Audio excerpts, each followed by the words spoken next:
Because I'm like, oh, Shane, you're so great. Like,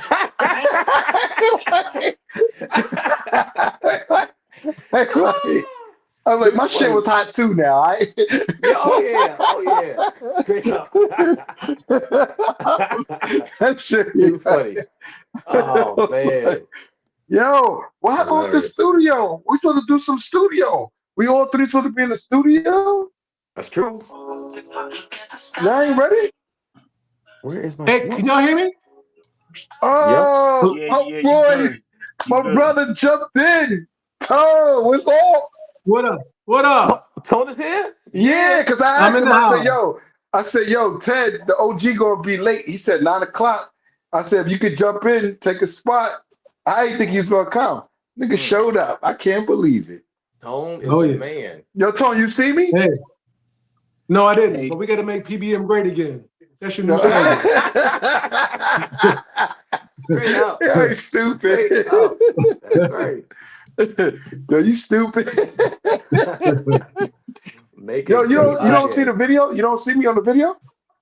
I all haven't right. seen anything. I'm Oh, coming in blind, but I mean, I know what I no, see no, and when I no, no, see it. no. So Do you see me on the video right now? Do you see me like just no, live? no, No, I don't see Oh, no. okay. nothing. Oh, hold Hey, on. I'm Shane, about. why we normally see each other right about now? David. Yeah, that's because I got the is about to start, and I got the video queued up in the preview window. Oh, okay. Okay, cool, cool, cool. Hold on. Let me we good for Instagram live. I'm about to check We good for YouTube. Instagram. Let me send this to the cats. Yeah, Hold yeah. on. Get your Copy, crew. Get your crew. Get your crew. copy. Get your crew ready. Let me tell them we about to All we right. about. Hey, Once he's joined. Go ahead, Tom. no, just asking, are y'all ready for snow? Man, Man, we was just talking. I was just talking to Shane about that, man. They don't even have plows. They don't have salt. They don't have nothing down here. So when it snowed down here, which every 10 years, they get crippled. Yeah, They talking about closing yeah, the whole shit down. yeah, yeah. yeah, But it's we crazy. up here in New York, we supposed to get like a Uh, foot, a foot. Oh no, y'all still gonna be running. That's still All a right. foot that ain't Oh shit yeah, up in New York. All right, oh Shane fellas, is yeah, the me only one I too. know that got chains. Shane's the fellas, only one I know that got chains on this shit right now. I do. wow, You got to keep it going. fellas, You yeah. got fellas. to All right, keep it all right, going. fellas. We live on both platforms, and the mics are hot. Well, I'm running the video, getting ready to run the video.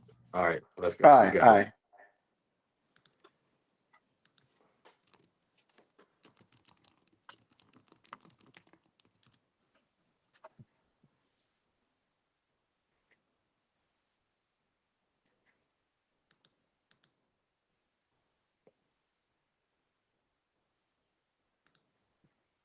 Calm down.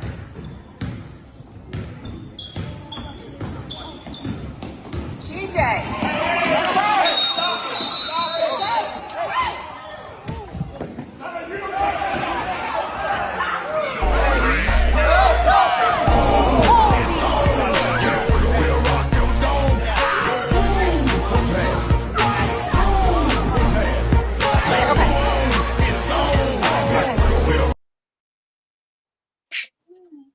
Welcome, welcome, my PBM family. What's up? Another episode of Old School Cops presented by PBM. We got the three-man squad tonight. We let the OG back. He said he's gonna jump in when he finishes his community event that he's working right now. So the boys get to act up because the OG ain't in the house. We got about 65 years of law enforcement experience tonight. I got my brother join the squad to help out when it comes down to the OG. My man works Rikers Island, right? Largest jail in the country, right? So he started law enforcement career there. Then he went to work. When I tell you, talking about the streets, he knows the streets. He's from the community. Excellent law enforcement guy, excellent police officer, excellent police detective, gang investigator. When I tell you he did the job, he did it well. My boy Shane always riding shotgun. He's my co-host. He's my partner. He's my dog. My boy, SWAT team commander, Red Dog operator. And if you guys know anything about Power, these guys, when Power, what's his name, Terry and his brother came down to Atlanta, they was running from my boy Shane with the Red Dogs because these guys are street enforcement unit. They concentrate on gang members, drugs, guns. These guys are the real deal when it comes down to street police work. So with this particular video, you guys send a video and we give an unbiased assessment. We handing out accountability all the way around. We don't care if it's the cop, the civilian, the dog, the bird, anything that it is that needs to be held accountable. We give an unbiased assessment. This particular video was sent in, and it's about, and I like these videos, right? Because it gives us an opportunity to explain from the law enforcement end when we start talking about can somebody defend themselves, what it means to defend themselves. Because a lot of people don't know what defend themselves means. I'm all for everybody strapped and having burners, but you need to be educated on what to do with that burner. Because running behind somebody after they hit you and chasing them down, shooting, that's not self-defense. You will catch a case, you will get charged, you're going to spend a lot of money defending yourself. This particular incident, kids are playing basketball. You got some type of confrontation. One kid pushes the other kid. Once the parents get involved, I think it becomes a real issue because now you got a parent putting his hands on another kid and their parent is involved. The parent grabbed the other kid, I guess, because his kid was catching the raw end of the back and forth confrontation. So he kind of got the kid away from his son, which the kid was already separated. So I didn't even like the parent intervening. I could see if they was actively involved in tussling and you want to go break it up as the parent, that's one thing. But by the time the parent got there, the kid's kind of separated himself. So he still put his hands on some other parent's kid. And what you see, the father came, he wasn't having it. It was like LT hitting the quarterback from the blind side. Took the father clean out. Now, is that defense? That's that self-defense. I would hate calls like this because me, as a father, I probably would respond the same way. But as a law enforcement guy, I kind of balance out and try to figure out like who's right, who's wrong, and technically how to handle this type of case. If I can handle it totally without interference, I probably wouldn't do any type of enforcement as far as criminal charges. I would break it up and explain real firmly, like, yo, listen, this is what the law says. You don't supposed to be doing this. You don't supposed to be doing that. Self-defense is very clear when it comes down to defending yourself.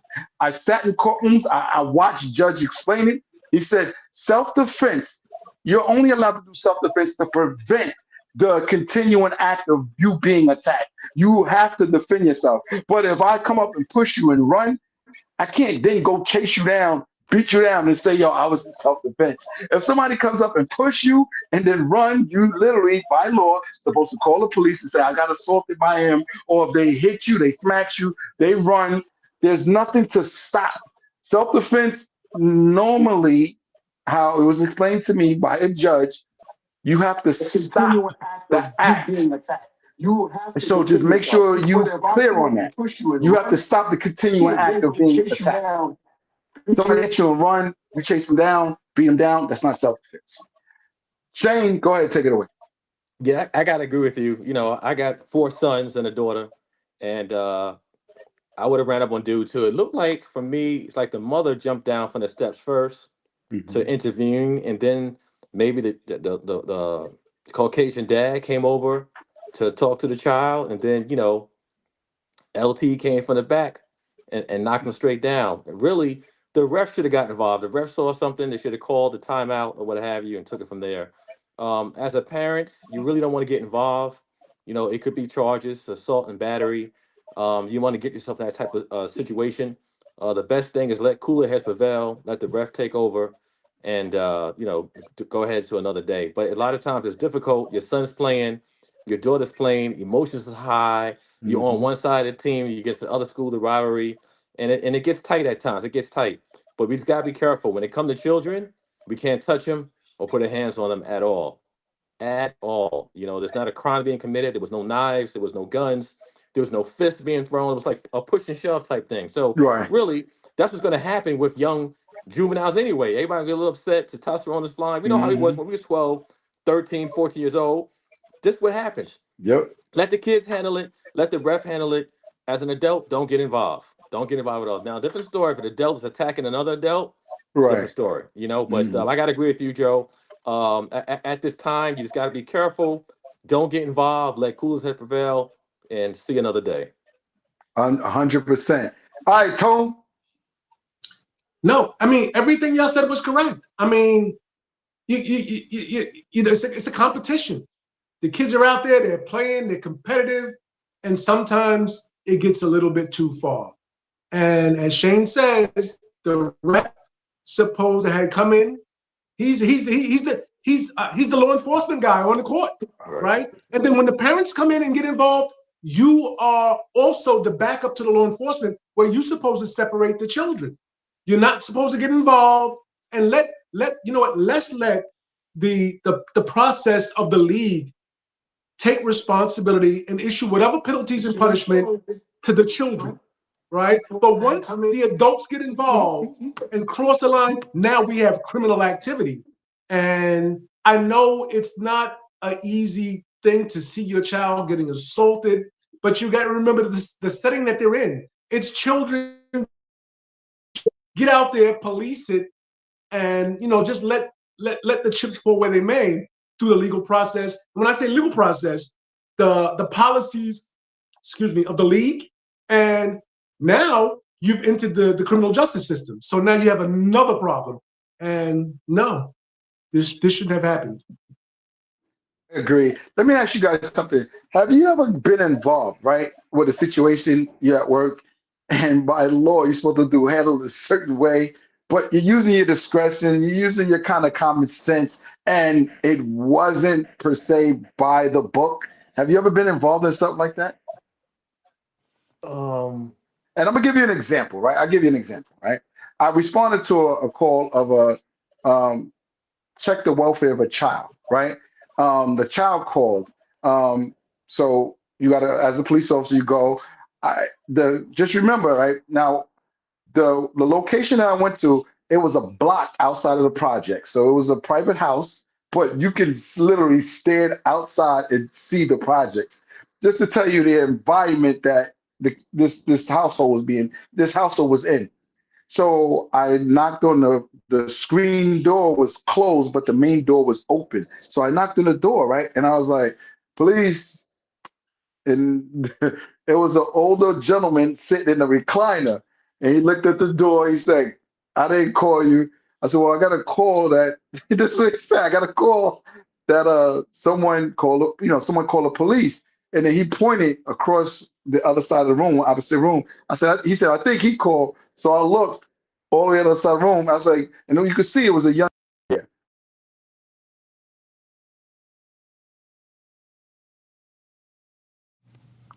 Hey Tony, turn your camera upwards.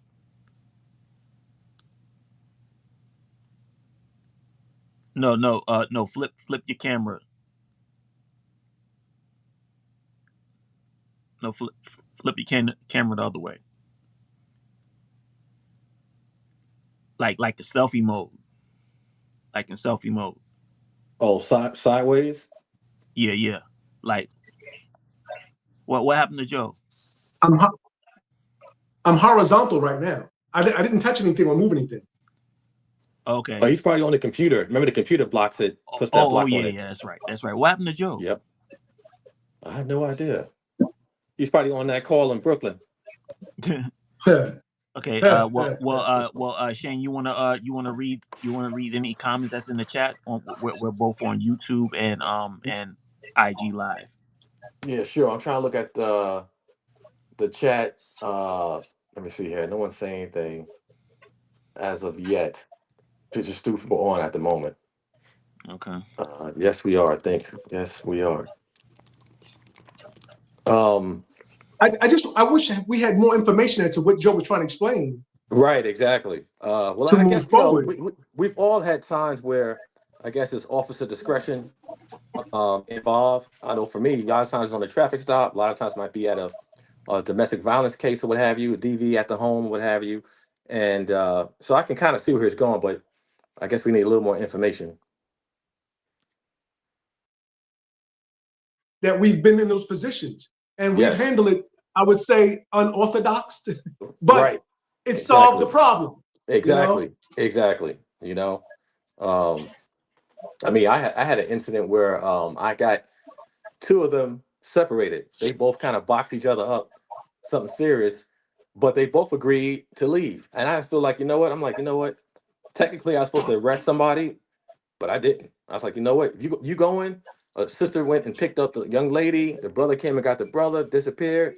And then about an hour later, I shot back around to the house. Nobody was there. Next day, Right. there was no issue before I got off the shift. I just let it go, you know. So Problem sometimes, solved.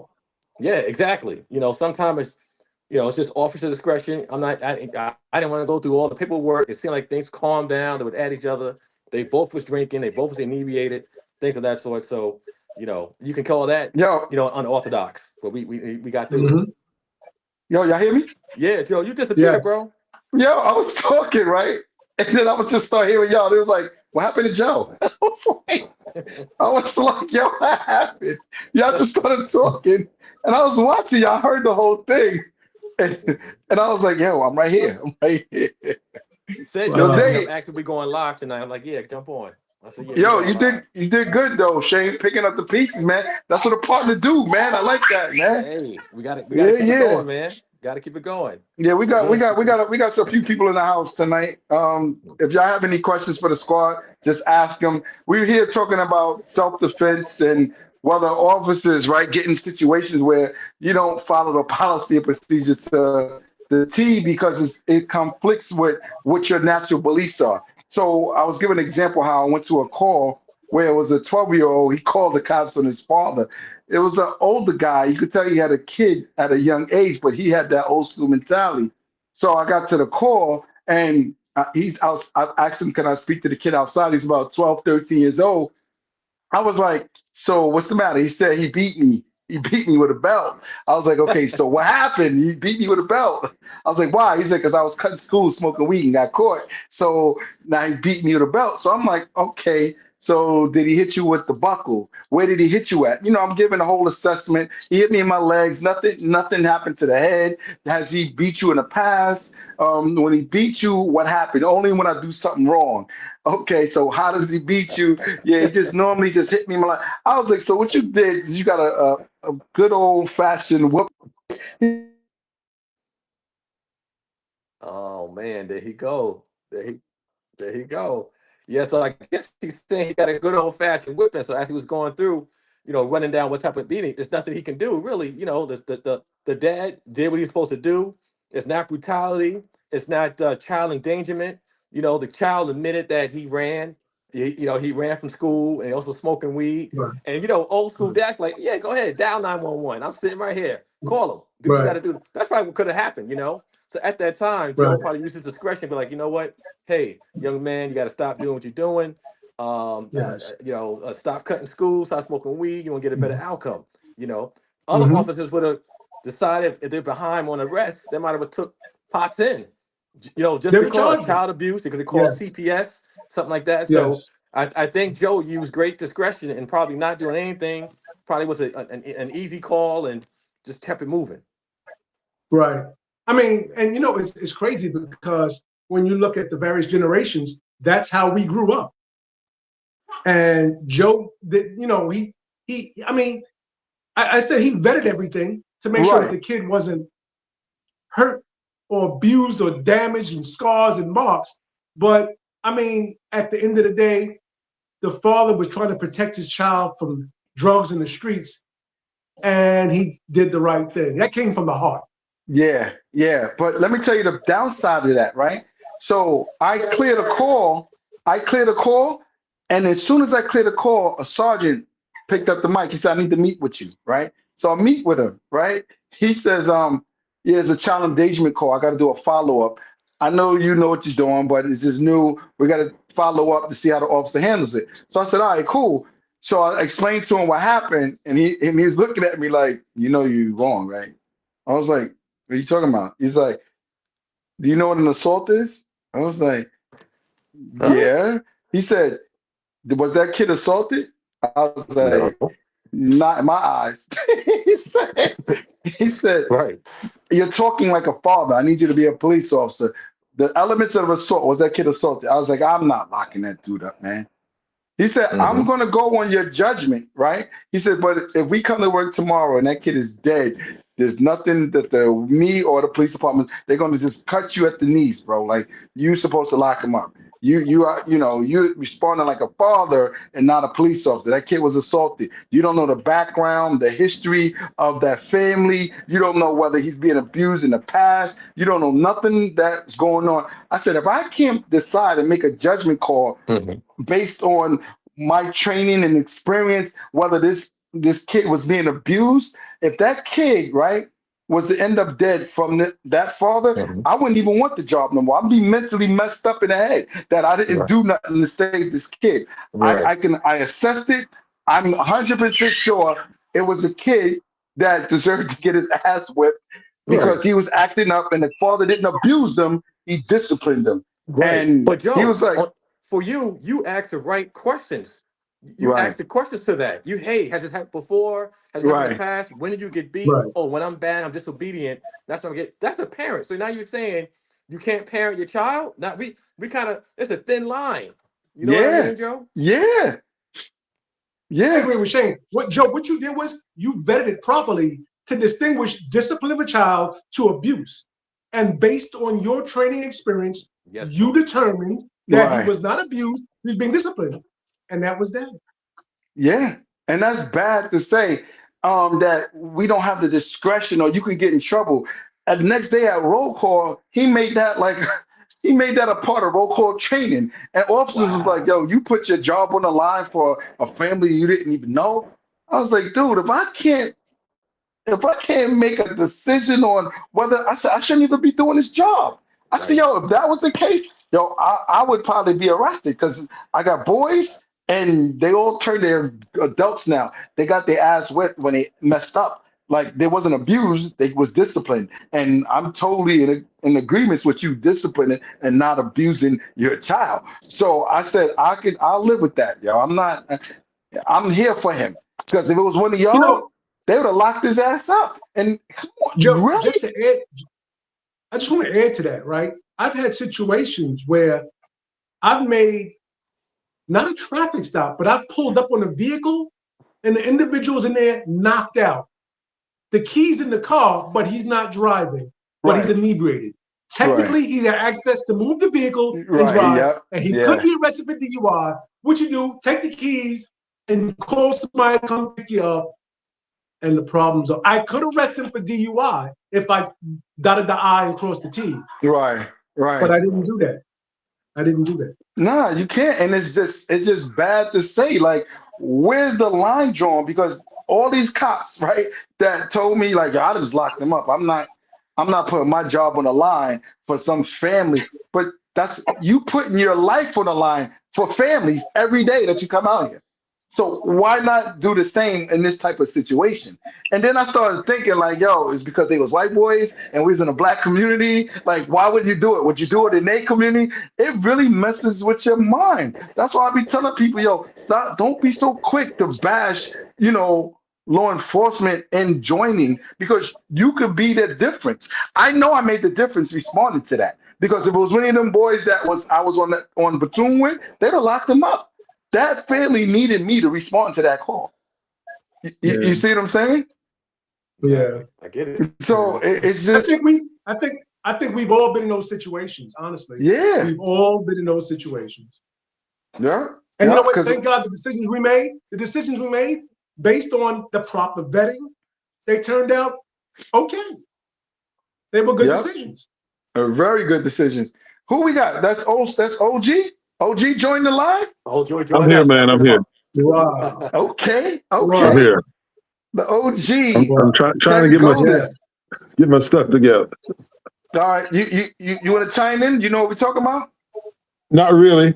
What you Okay, got? so basically what we're talking about is as an officer, there's times where we came across situations to where we didn't handle it textbook style because textbook style would have been different. So we took our common sense and our experiences and we made calls that could have bit us on a butt if if it went wrong for us.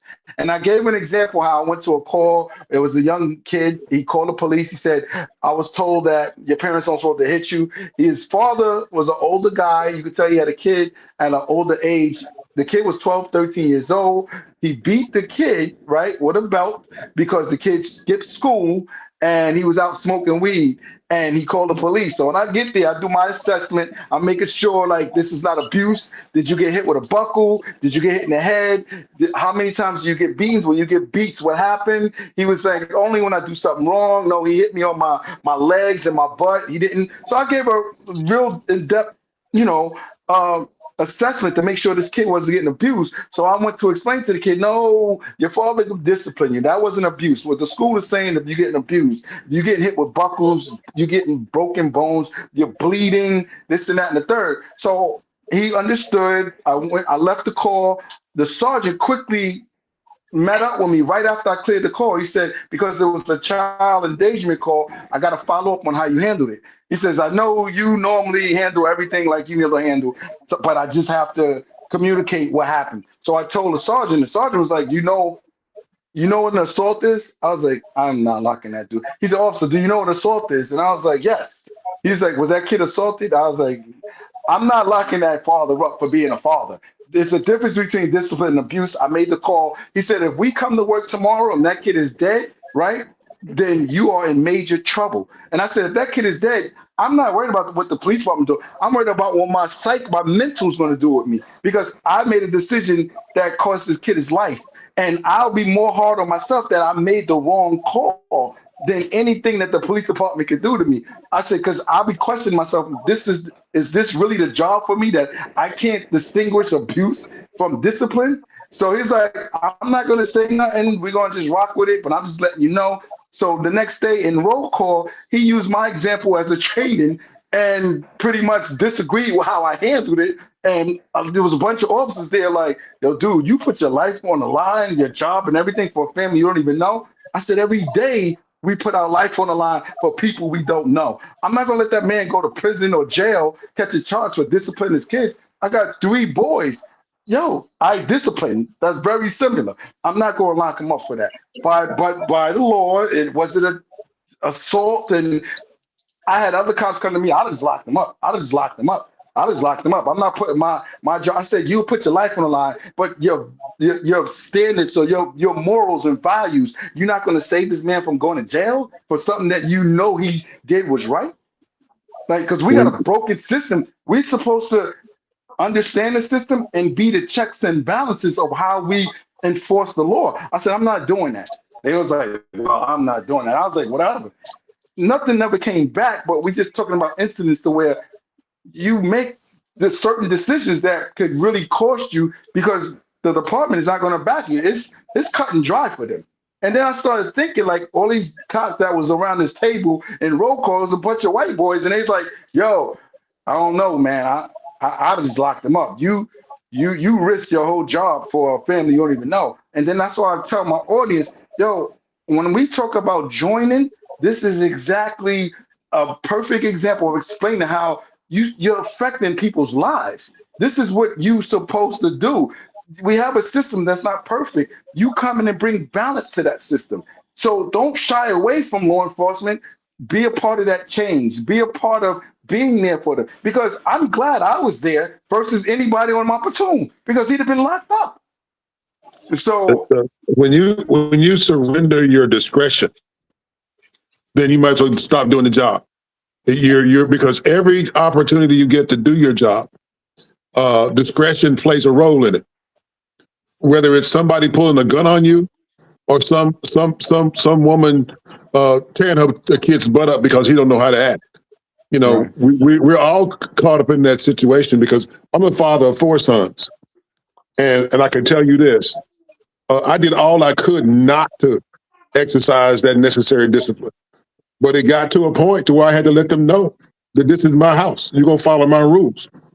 And I'm gonna tell you how I knew the message got through.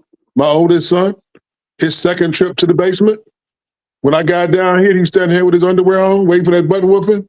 And he's shaking like a leaf on a tree, goosebumps, tears running. okay, in anticipation of what was getting ready to happen to him. But see, I have a 3-strike rule. And once you get to the 3rd strike, you're behind is mine. So you have to do what you got to do. We can't forget that we are people too. Everything is not textbook. It's just not. No different than when a kid walked up on me with a knife in his waistband, and instead of me shooting him, I put my size 16 in his chest and rode him down to the ground and put my pistol in his face. Now, could I have shot him? Yes. But I made a decision not to. That's discretion. Right. That's discretion. And if you surrender discretion for the sake of your job, you might as well quit your job. Right. Because every decision you make is based on your discretion. When I let the guy walk across the street to go home and park his car and lock his key inside, he was drunk. But I'm a half a block. I can see his apartment right here, the condominium he lives in. Why am I going to lock him up when he's right here at home? Yeah, he was weaving in the road.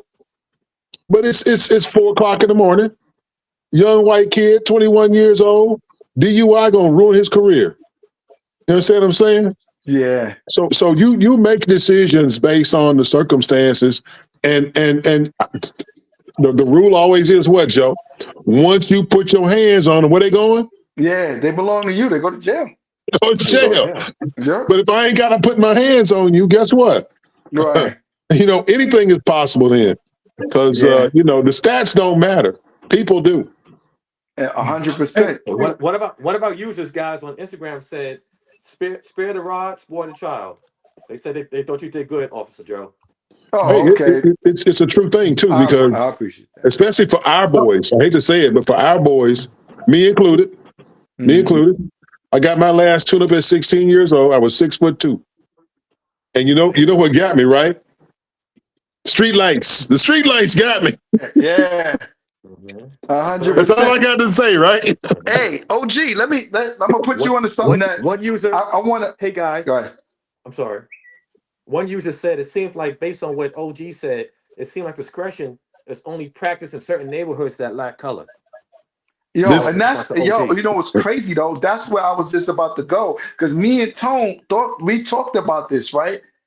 Is discretion more? Does it help us more, or does it hurt us more? Because we talk about how discretion could be manipulated, could be used, and he's right.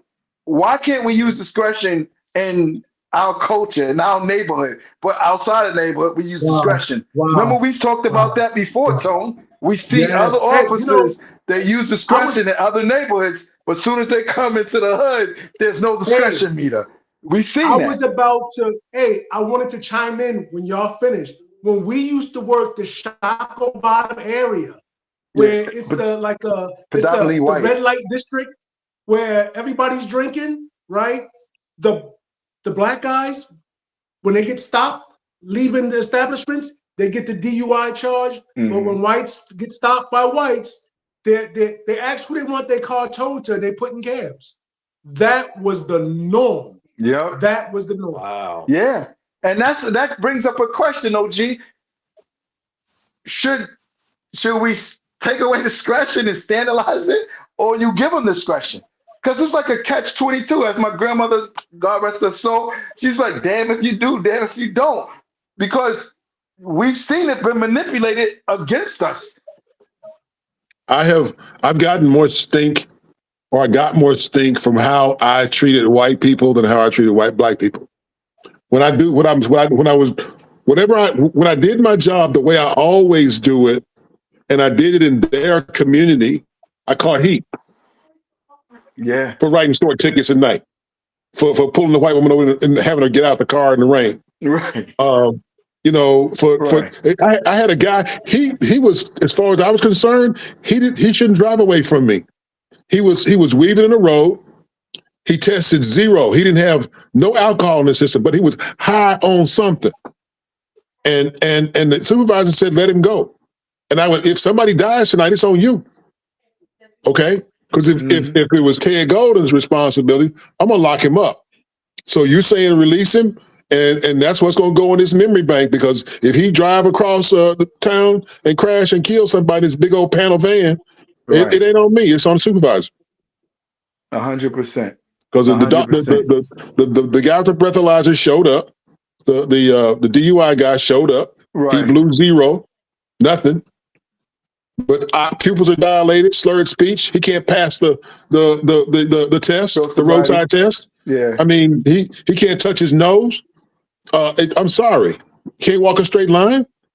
He ain't got no business driving away. Yeah, But that's so because he true. was white, and we were in Midtown, they let him go. They let him go. Right. Wow. 100%. So in essence, discretion could go against us. Oh yeah. Yeah. As long as somebody else is behind, not mine, because it was me. Look. Let me tell you something. The catch-all for us was disturbance of the peace. That was the charge you got when there was nothing else I could do. You weren't listening, you weren't cooperating, and you talking crazy. So I'm just Yeah. gonna take you to jail. You pay $50 to get out, and once you sober up, you'll be fine. You know, and you know, there are various situations and circumstances. But the thing we got to remember is this, and I'm saying this and I mean it. You can't police where we live like you police where they live. You just can't. When you're surrounded with pimps and prostitutes and people walking up and down the street dressed like women, okay, transvestites, and this is back in the '80s. So what you see now, it's just a continuation. And that's the lifestyle. When you walk into an apartment where there's a disturbance and it's somebody you know because you've been there 2 or 3 times.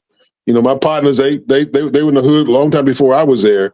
Right. And it's crazy when you walk into an apartment and the person who's responsible for committing the crime starts calling the police officer by his name. But I didn't do it, Mo. I promise you I didn't. And you know,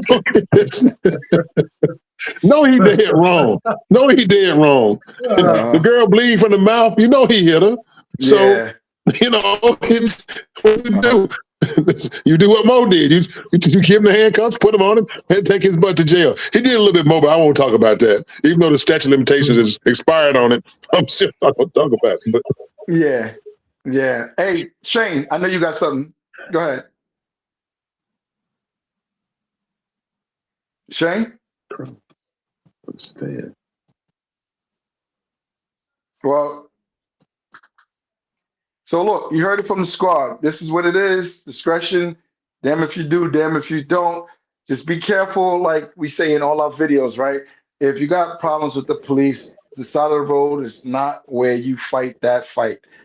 Take it to the courtroom. More officers now are getting charged, fired, suspended. People are getting bags. You lose all day, every day on the side of the road. Please take your fight to the courtroom. Be safe. See you next video. Listen, listen. Yes, there is, because I'm telling you to. In the state of Maryland, I can tell you get out of the car. So you're going to get out of the car, you're going to go to jail. I'm going to tell you one more time, get out of the car. Do you understand me? Do you understand me? Get out of the car now. What's your probable cause? I don't need probable cause. There goes my hero. Watch him as he... This video, I'm glad they sent this in. We talk about it all day, every day.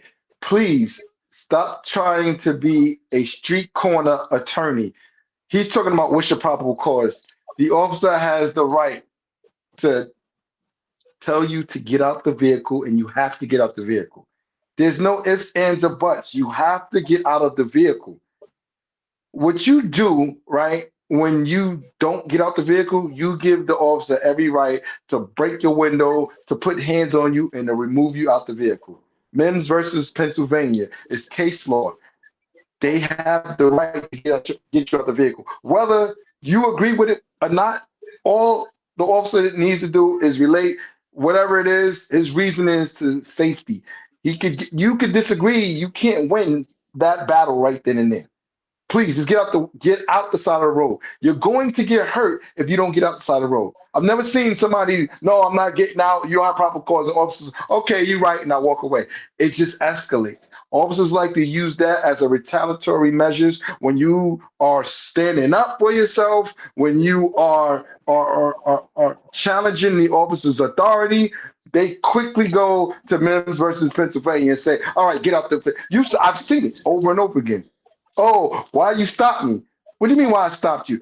I'm the police. I stopped you. Now give me a license. What are you stopping me for? You know what? Get out the vehicle. It does. Is that case is not meant to be retaliatory, but officers are using it. So please, when the officer tells you to get out of the vehicle, get out of the vehicle. Simple as that. Just get out because you will lose that battle. Go ahead, Shane. Yeah, I gotta add it. Again, it's the case law, Pennsylvania versus Mims. A police officer can order somebody out of the car doing a lawful traffic stop without needing any additional probable cause, anything else, any of that sort. So if they tell you to get out the car, just get out the car. Even if you feel the traffic stop is invalid. Remember, we always say, PBN family, that never take the fight on the side of the road. Take it to court. If you feel you have a case, if you feel you're in the right, lawyer up and let the judge decide, let the courtroom decide. But if someone tell you to get out the car and it's a police officer, just follow through. Just follow through because you're going to lose on the side of the road. It's more of us than you on there. So just comply. Folk got this quotation, comply and don't die. Well, that's kind of true because you never know what type of officer you're meeting. You never know his type of background. We don't know what's going on. So even if you feel you've been wrong at this instant, just comply, use your manners, and make it out there safely. And then, if you have a serious issue, you can take it to court. That's my take on it, Joe. All right. Go ahead, Tom. Yeah. Again, Mims versus Pennsylvania. That officer has a right to pull you out of that car. Remember, you got everything recorded, right? So, okay, you're talking about the PC of the stop, and now you're talking about why do I have to get out the car when he tells you? And Mims versus Pennsylvania, the officer has a right to take you out of the car for his safety to check to make sure that there are no weapons immediately accessible to you for his safety. Now, there was someone who tried to challenge that and say, well, why he stop me? Does he stop everybody? And yes, individual came to court and says, yes, I stop everybody. And it was upheld. So basically, get out the car.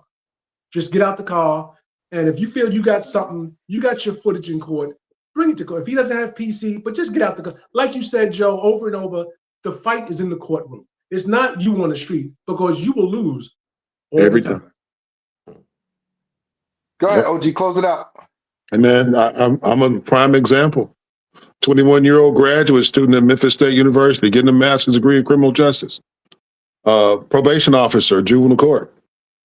And the cop said, get out of the car. I got out of the car. Put your hands behind your back. I put my hand behind the back. I didn't ask him any questions, what he was doing. Not until he got to the point where he asked me where I worked did he realize he was making a mistake. And then instead of him doing the right thing and letting me out the handcuffs, he decided to lock me up. And that's just dumb on his part. Now, I spent 2 hours in jail. When I got to trial, when I got to the hearing with the judge, he threw it out. Not only did he throw it out, he called the officer to the bench. He said, you bring somebody else in my courtroom with these kind of charges, I'm going to lock you up. Now, what did it cost me? A record. I didn't get it expunged. I got a copy of the ticket and everything. I didn't get it expunged. When I became a Memphis police officer, they knew I had been arrested. And they still hired me. Now, here's the kicker. I'm at juvenile court one day, Joe. And guess who's there? Yep. This is your 15 payback months moment. later, Yeah. I'm a Memphis police officer, and I'm at juvenile court where I used to work. And this cat is there, all 5'4", 145 pounds of it. I'm 6'5". I'm 6'5", about 245 back then. So he stops. He says, "Do you know that guy you standing next to?"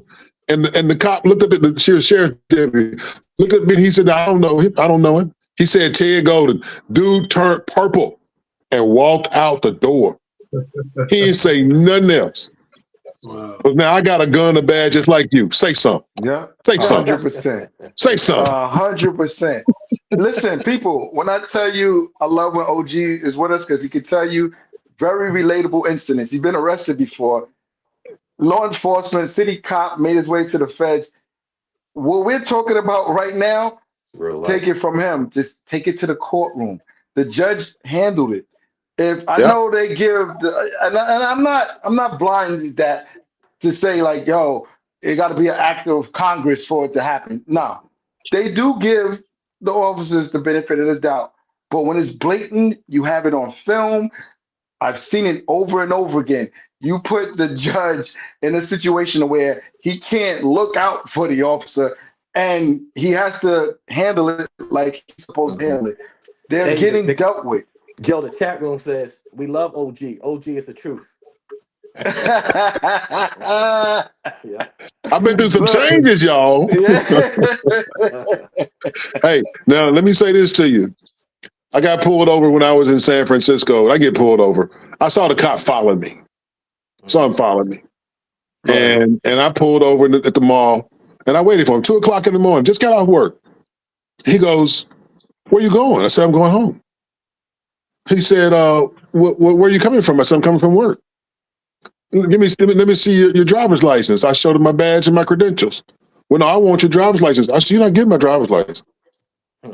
I said, "You got a badge and credentials. That's all you're getting. Why are you bothering me?" He went through some BS, and then he decided that he was going to push the issue about my driver's license. I tell you what, I said, "I tell you what you do. You call Sergeant Buckhalter and tell him you got Ted Golden put on the side of the road." And he said, "You know Buck?" I said, "Yeah, I know Yes. Buck." He left me standing there, dude. Cause Mm-hmm. Wow. Buck was a crazy white guy. Hmm. He Mm-hmm. ain't play. If you wake Buck Halter up in the middle of the night, somebody is gonna pay. Right. Exactly. Dude turned red Yeah. and left. Wow. Yeah. Hey And guys, that's just sad.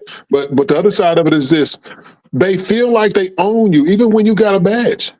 They feel Yeah. yes, like they they own do. you.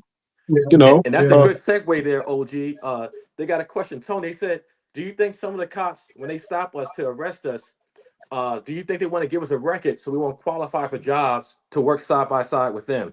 What's your thoughts on that, Mm. Tony? Absolutely. Hell yeah. Yes. Yo, that Yes. was big. Who said Hell that? yeah. That Yes. was huge. Yes. That was huge. Aki 78, she said Yes. it. She was on spot on. Yo, shout out to you, bro. You Hey, 100% hey, right. So sister, mm-hmm. hey, You can 100% I give right. an I would love to give an example.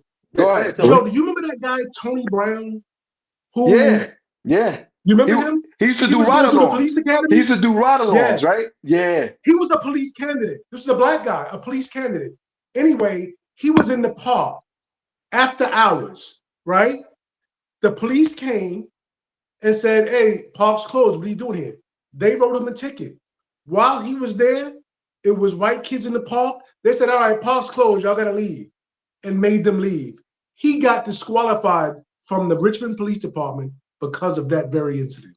Yes, Wow. yes, and yes. Yep. Are Yep. you Yep. serious? Yeah. Yes. Yeah. Yeah. And you know what's crazy that you say this, right? And it just the way they hijacked, right? DEI and affirmative action is just so not the case.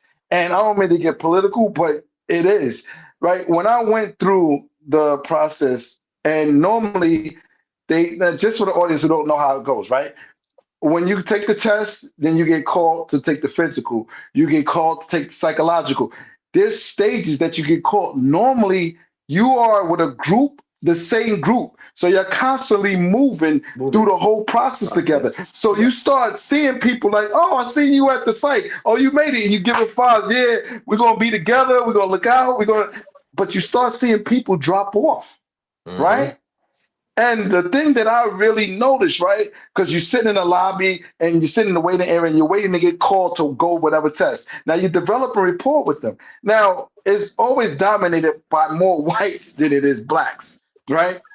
What I did realize, like when we was going, I think it was the interview process where the guy was saying, like, it was because people will go and they come out and they'll start sharing information just to give you heads up on to Mm-hmm. help you get through because the camaraderie starts during that process, Right. right? So what I realized that blacks was getting disqualified for admitting they smoked weed when they was in high school, right? Where whites was like, nah, I told them I smoke weed. And I was like, you made it to the next round, yeah, and because they give you a form.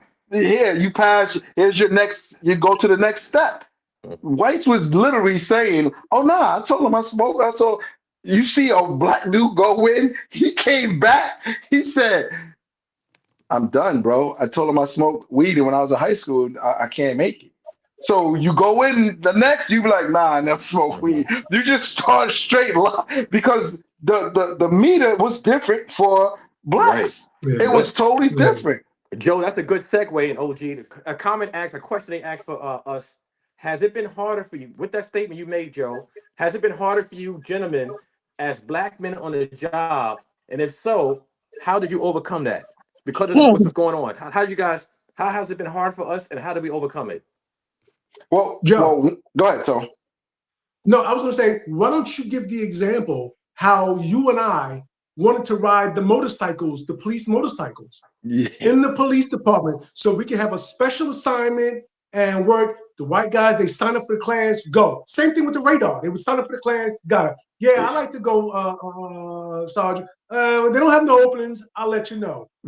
Joe and I, together in the police department, we Uh-huh. went and bought a motorcycle from another police officer. He said, here, just take this bike. Joe and I was like, we don't know how to ride the bike. He said, look, I'm gonna give you a crash course. Joe and I mastered how to ride the motorcycle, went and got our license, and now we went to the police department, like our unit in the precinct, to sign out the motorcycles. Here you go. I'm signing out that bike. And they were like, damn, all right, go ahead, Yeah, sign out the bike. You got it. We had to 100%, bro. always circumvent. We always had to Mhm. go around and circumvent and do things our own way to Yes. make way because Yeah. that's an Hmm. example. Yeah. Right. Well, They would, like, if you wanted to go to the bike unit or be qualified to even have the bike, they would pick their own people. They pick their own crew. And there's normally a bunch of whites. You've never seen an all black unit in the police department. You always seen an all white unit. And then as time went on, you start seeing, little sprinkles of blacks going here and there. But it was right. definitely all. So we had to go out on our own, get motorcycle license, then come back and was allowed now to ride police bikes. Because if you're in there and you go through their program, they sponsor Hmm. you. They give you the training. They give you the like you really get the Hmm. lookout. But we couldn't get in. We was like, why we can't get in? Like what? Oh no, Dude. you got to put your name on the list. Yeah. So me and Tom was like, you know what? We gonna go get it ourselves. And then Hmm. we come back with the license, and then we just signed bikes out, and then we was just having fun on bikes, It's especially with overtime gigs. you guys, you know what's crazy? How we're in different municipalities and our stores are still the same. Same Yeah. for me when I was trying to get on for firearm instructor. I passed the test, I qualified. They kept saying no, no, no. And matter of fact, my supervisor was black. No, no, no, no, no. Mm. But what happened was is that I was helping everyone who failed the yearly qualification to pass. They're like, man, how these guys are passing? Well, we got Browder's been helping us for the past month or so. So the lieutenant found out, the captain found out, and said, listen, we're gonna push this guy through. They helped me back, man, for 8 months. I passed the test, I did everything. They're like, no, no, no, no, no. So I took it upon myself. I said, you know what? Let me help these rookies out. Let me help some of the older guys who didn't qualify get back on the range. They were passing left and right. Bam, I got promoted. And guess what? It was a white brother who did it. The black brother held me down. It's crazy. Yeah. Hey, It's funny hey. because in our department, Joe, in our department in Richmond, the black supervisors had no power. They had absolutely no power. That, You exactly. had to go to Sorry the to white say. guy, the white supervisor to Exactly. get Yes. things No, done. no, no. You can go to a white guy in the clique and get in. He wasn't even a supervisor. But because he knew the right people who was in that clique, you can get in all the time. Any questions, Shane? Yeah. One person said that they had a clean record, right? They went to go, never been arrested, but my investigator they didn't have nothing to qualify me for, but I was late 40 times in high school. I had to explain that, and I was disqualified. Wow. They're gonna search to find something that they can get you on. That's Yeah. and that's the Yeah. obvious part. That's the part that we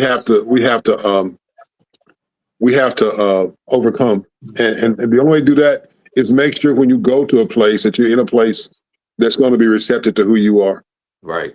Unfortunately, well, let me just put it this way: when I first got hired by the police department, I didn't know at the time I was the number one recruit. I was 2 classes from finishing my master's degree. Minimum requirement was 2 years of college. When I got in the interview and they asked me about the incident where I got arrested, what did you learn? And I knew I had to play it up, and I played it up. I learned to keep my mouth closed. That's what I said. But in essence, what I learned was it don't matter what you do or how you handle it.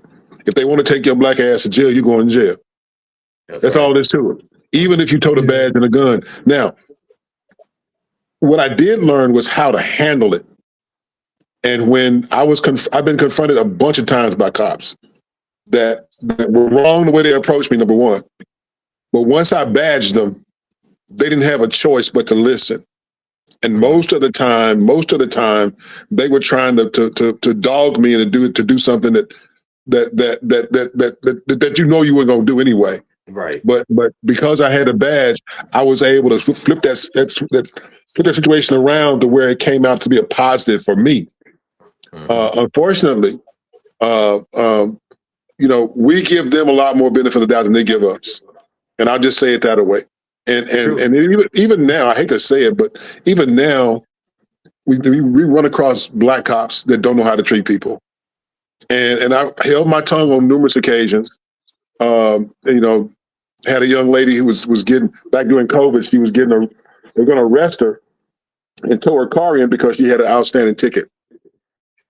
Her mom had been diagnosed with terminal cancer. She's in the car waiting to take her home.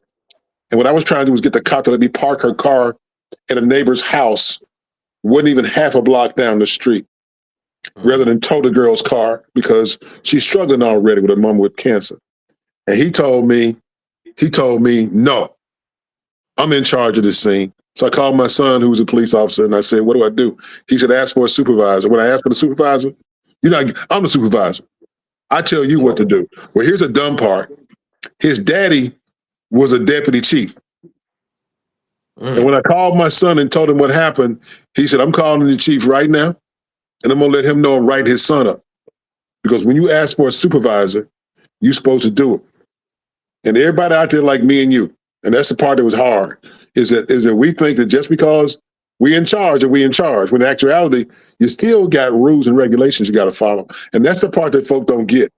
You got to know when to apply the rules and be prepared to suffer the consequences when you screw up.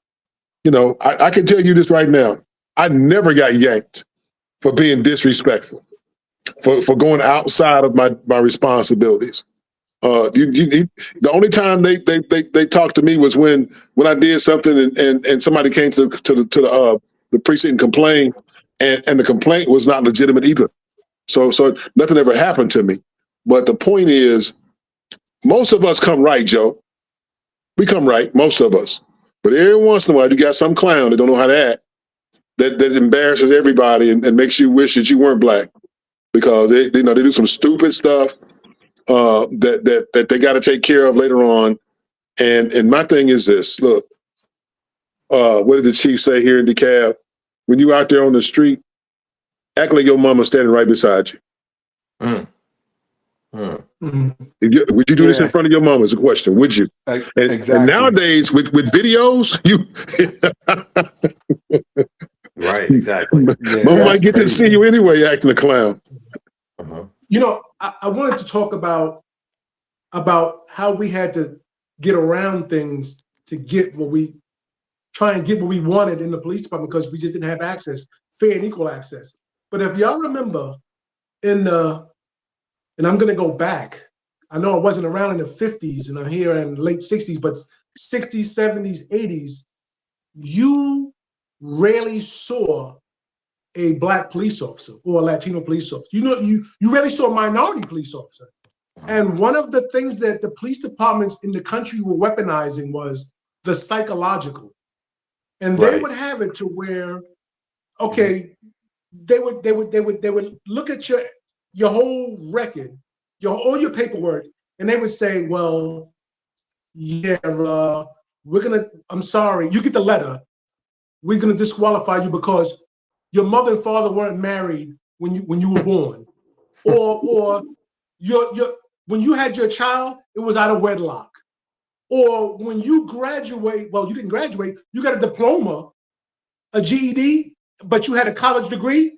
Well, you didn't. They would send you a letter saying you show traits of psychological whatever they would use in the medical field the jargon to disqualify you from being a candidate. And a lot of people were disqualified. I'm talking about minorities.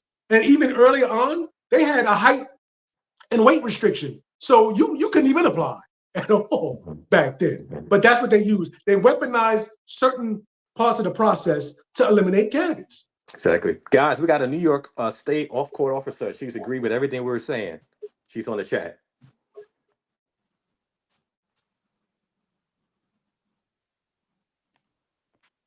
Can't hear you, Joe. Joe can't hear you. Oh, shout out to her. Shout out to the CO, state officer. Yes. Appreciate your service because I work corrections. My brother work corrections, so we know what you got to deal with, what you go through. If you want to chime in on anything, just let us know. You got any questions? But shout out to you and your service. Thanks, appreciate you. Ted. Yo. I mean, Shane, any other questions? Because we can get to the next video. Yeah, we get to the next video. We can go ahead, sir. Okay. Listen, like we say on every video, your fight is in the courtroom. On the side of the road, that officer, the courts have gave them a lot of authority.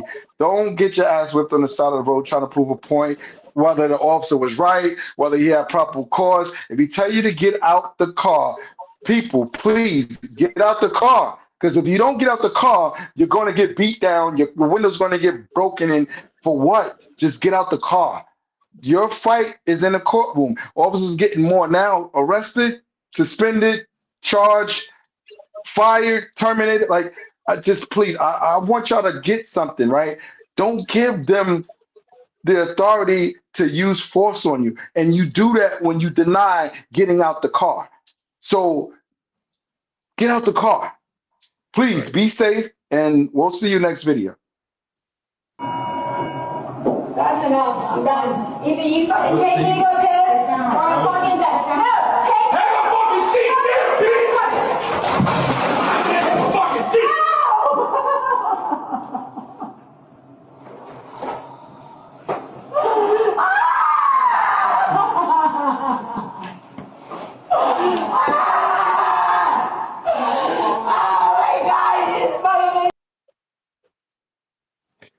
Welcome, my PBM family. Welcome back. Another episode of Old School Cops, presented by PBM. You got the four-man squad. You got over nearly 100 years of law enforcement experience. You got a lot of experience right here, a lot of experience, from gang investigator to police to DEA to street enforcement unit to undercover officers.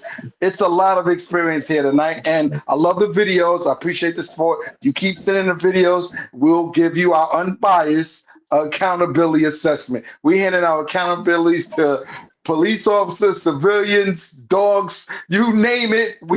We giving up and handing out accountability. This particular video, this is for cops, right? This is strictly for everybody in law enforcement. When you're on the job, you work with people long enough to know when they have gone over the edge. This particular officer, I seen the escalation. Time to step in and say, no, I got it. It's okay as an officer to step in and say, no, let me get it. Handle it. You will save the person from getting hurt. You will save your partner from catching charges, from getting sued, from getting arrested. This officer got arrested because what? He lost his cool because the subject was not listening to him and giving him some back and forth. We, like the OG said, we are human. You try to maintain the professionalism, try to live above standards, but there's sometimes where people do get to you. And if you're around and one of your partners, one of your crew members they are pushing that envelope, it's up to you to step in. That you took on the job somehow during the interview. You said you want to protect and serve, right? You want to make some community safer. I guarantee you use those words. You use, I want to be a crime fighter. I want to stop people from getting hurt. I want to police a community. I want to be a protector. That protection don't stop when it's one of your own about to commit assault. And what you see here, that officer was assaulted, that civilian in handcuffs. Listen, jump in. It's nothing. I've done it. I've done it many times. Don't worry about it. Don't worry. I got it. Let me in. Let me in. Let me in. I got it. Don't worry. In. It's that simple. And then if he say something after the fact, after the call, say, yo, I just stopped you from getting arrested, bro. Like, chill. You about to get fired. You about to go you about to go through the ringer for some balls that I could handle. So just relax. I've done that. It's okay to step in when you see your officer escalating to an area that he shouldn't be. Your job is to protect that civilian, protect your officer from getting himself in trouble. Because we're Mhm. human, we lose it. Go ahead, Tone, take it. Easy and simple. It was an assault. And what I want to say right now to you, Joe, Shane, and Ted, I think we should come back on a future segment, right? And what we're gonna do is we're gonna show the same thing with ICE and show examples of ramming people, macing people, and you hear from police chiefs and other criminal justice scholars are saying that they're out in the communities committing assault. An assault is an assault and is assault. There's no way you can justify it, and individuals need to go through the wheels of justice. Hey, I'm glad you said that because I got a question for the squad, right? I've seen a few departments go into a fail to intervene policy, a policy. I think it should be a charge. I think if you standing there and you see an officer and he's wilding out on a civilian and you don't intervene, I think it should be a criminal charge. I really do. Am I stretching or is that something that would change the game when it comes Well, down to policing? Y'all guys that tell me There, what you there think. is a there, that would definitely. there is a I'm criminal sorry, charge, OG. Go Joe. ahead. There is a criminal charge. State law requires you as a public safety officer, when you see somebody violate like that, you have to report it. And if you're standing there and you're watching what's going on, you get charged with aiding and abetting. Now they don't use it in state law; they don't normally use it, but it can happen. And the thing right now is that here's what we got to realize: until somebody takes it into the legal system, the court system, and challenges what they're doing, then it's accepted. Once they go to court and the court sees a pattern of behavior, which they got enough of right now, I give it 90 days. All this is going to change. I think within the next 90 days, those folks are going to be off the streets because they're violating so many statutes and so many. We're talking about laws of search and seizure. You're going to knock somebody's window out and pull them out the car, and you have not seen them break the law. I'm sorry, you can't do that. I don't care who you are. They're violating so many policies and procedures. They can't. What kind of reports are they writing? When you walk into a courtroom and you're charging this guy, I know you're kicking him out of the country, but what Marco Rubio said is true. Well, we can't bring everybody back. We don't have that. And the judge is going to say BS. They're going to say BS. At some point in time, somebody's going to be held accountable, and it ain't going to be pretty. But the big thing that has to be done right now is folks got to keep documenting, because once it gets so deep and once judges see and somebody files a lawsuit, things are going to change. But here's the sad part. All you citizens out there, you know who pays the bill for all these violations that they're doing, right? You know whose pocket it's coming out of, right? Our tax dollars are going to pay for all that these folks are doing. Every single one of them going to get a check. I promise you. And Hey, real Shane, quick to what, real go quick. ahead. No, I want you to go to Shane, but real quick to what Ted's saying. That's what. How do you identify somebody with a mask on, no name, no nothing? They know what they're doing, and this is being done on purpose. It's crazy. One of the court officers guys in the chat said that ICE isn't allowed in our buildings. All that mass nonsense, snatching up people can take place outside. The judge does not want them in the building, period. So they're not allowed in New York State courthouse. Oh, that was a court officer. Yes. Nice. Yes. Nice. Great. Shout out Yep. to him. I'm all for law enforcement Her. doing the job correctly. What I see, that they bugging. Like I Right. definitely You jumping out I think me and Shane was talking. You jump out on us with no identifiers on, running with guns. I'm dropping a magazine at you. Like Correct. I will like. There's no ifs, ands, or buts, and we just deal with it later. Right. Because I don't even see how you in your car, you don't have a marked unit. You're sitting there, and you got masked men running up to you with guns in their hands. You can't even identify him as police officer. I still don't even understand that. I'm bugging out on that. Our court officer says my bad as a woman, guys.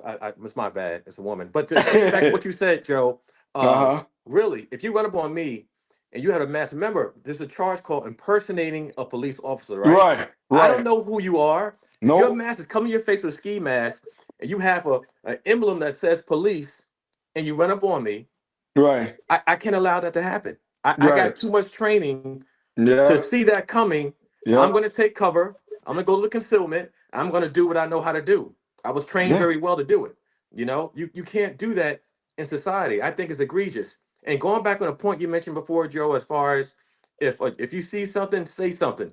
Just like, for right. example, if you're about to armed robbery, you're about to go into the store, your partner's going in to rob the store, but you are sitting in the passenger seat. Guess what? You get the same exact charges. 100%. So if you see a fellow officer do something and you don't say anything, you should get Yeah. the same exact charges. No ifs, ands, or buts about it. So we all came to the same consensus that if an officer is allowed to see another officer doing something that's on a criminal element, they should be charged too. Right? Mhm. Correct. Yeah. Correct. Aiding and abetting, aiding Our and court abetting. Yeah. officer Yeah. said that Yeah. that's kidnapping. Basically, if you're not identifying yourself, you're kidnapping someone. Yeah. Yes. Mhm. Yeah. Abduction. Yep. I Said, totally agree. we got to put said on. Said we're tripping. They're clearly in uniform. We got said come join. Nah, said bugging out. What videos he talking about? They clearly in uniform. Have The y'all seen ICE ICE agents. agents in They're Yeah, uniform? ICE agents in they're they're uniform. they're they're wearing camouflage, right? But Right. still, you have to have a written document or warrant. You can't just snatch people and just take them away. You can't. And I asked you guys this last time. How many of you, all of us on the panel, have made an arrest of illegal? And all of us said no. I've never. And I've No, I come haven't. across plenty of them. Never done it. No, But I have. Congress, I take it back. I no, have. Yeah. no. You said you did, right? But you said it Yep. was criminal related, and you went through the Correct. process of Right. immigrations. I'm talking Right. about just immigration, snatching somebody off the street, saying you're illegal, you're going me to jail. Never happened. Never happened. Right. Yo, let me ask you something. When y'all go to court, right, in uniform, right? Hmm. Did it as far as when you start to testify, right? Do you normally hear was you working? Yes. Was you Yeah. in uniform displaying your badge and authority? Like you had Yes. some Yes. form of testimony to say that Yes. I was displaying my badge. There's no questions asked about who you are. That's what the prosecutor first, when he puts you on the stand, that's what he says, right? I don't Right. see how an Yes. ICE agent could say that because He. they're not displaying anything. Hmm. How They're many? in camouflage. They're in masks. I don't never see a badge. I don't never see a badge in a. I don't. Do you guys see a badge, ID, a chain, something? Do you guys normally No. see I've badges? seen some badges at the belt level, but Right, it's not visible. I've right. seen badges at the belt level. I've seen a patch Yeah. that said police, but I didn't see it on the side of the arms. I don't see the rest of our Yeah, paraphernalia on the yeah, side. And one commenter said it's like a country boys. The country boys wear bulletproof vests and a mask that go yeah, hunting. They look yeah. exactly alike. 100%, 100%. Set is backstage. Let's set in, Dave. Set is backstage. Now, one, two, three, four. Hey, Dave, you could let him in with as a fifth person. Yeah, I'm punching them in now. Hmm. All right. Good deal. But here's the thing, guys. Anybody else Going wanna back to what. Mhm. anybody else wanna join? Just let us know. Hit us in the comment. Hmm. They Hit us never in the had paperwork or anything. You got to have some type of paperwork to do something. You can't. I don't know as much on the federal level as OG knows, but I know anytime I had a felony warrant or future, I had paperwork in my hand. I saw the judge 2 days before. I had my paperwork and I had my team. We already cased the joint already. We Right. knew what we had to Yeah. do. I could never make a felony arrest without paperwork in my hand. Never. Hey, say you on hostile territory, brother, man. Brother You said, know I got a welcome. mad respect for you, but you saying that they are in uniform, they're identifiers. Let us know what. Tell us about that, because Talk to us, said. Can you Said gentlemen is one hear of me? our other guys that got a lot of experience, guys. Can Said my has a lot of brothers law hear me? enforcement years. yeah, we can hear you. We can hear you, bro. Thanks for having me up. Good to see my brothers again. So Oh, no doubt. I love having you on. every video that I've seen, they have either a bulletproof vest, a raid, they have a gun and they have a little badge on them. And they're often accompanied with someone that has a uniform that says ICE.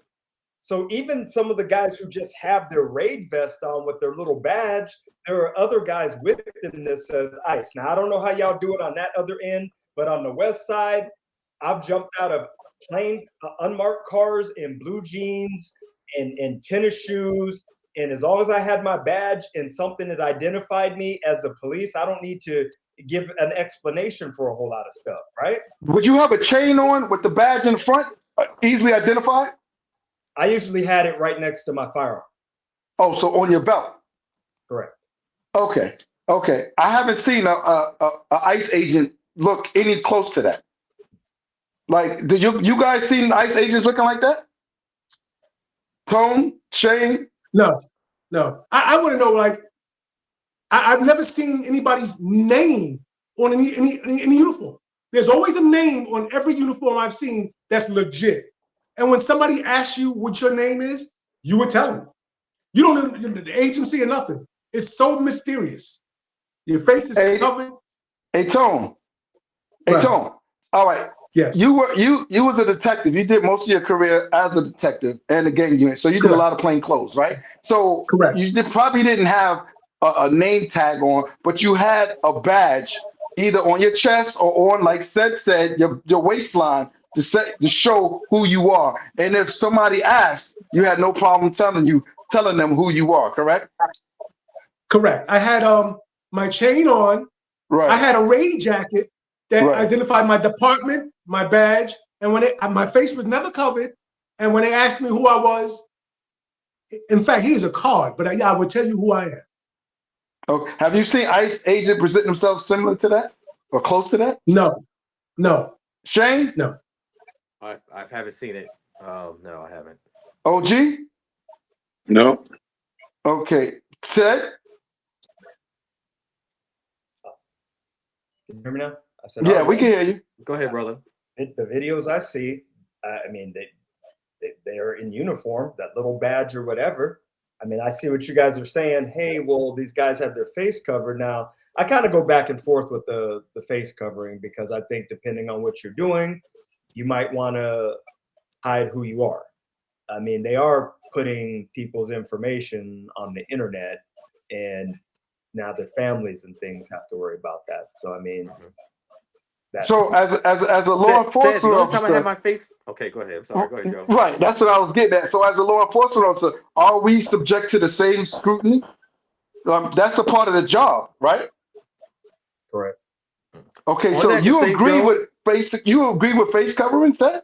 Depending on what it is, I think if the four of us or the five of us were going after a high-ranking person, say that we were partnered up with ATF or DEA, I guarantee you all of us, depending on who we're going to look for, we want our face covered. Right. Stop. And I've if done anybody felony out here, stops. anyone that I didn't do, you guys all got me on the drugs, but as far as working with gangs and stuff, when you're dealing with certain type of people, yeah, you probably don't want certain identifiers out there because we know that you can be touched. So that's Said why to back you up on that. I've done felony stuff on a SWAT team with a hoodie mask on. We've all was hoods on, all of us, because of the type of situation it was. But again, I had paperwork in hand, be able to do that. Yeah, but let me ask you something, Shane. When you, as a part of the SWAT team, you already knew who you was targeting. It was a high risk subject, right? Suspect, Correct. right? Yes, it was. Immigrations, we're talking every video I've seen, are you a citizen?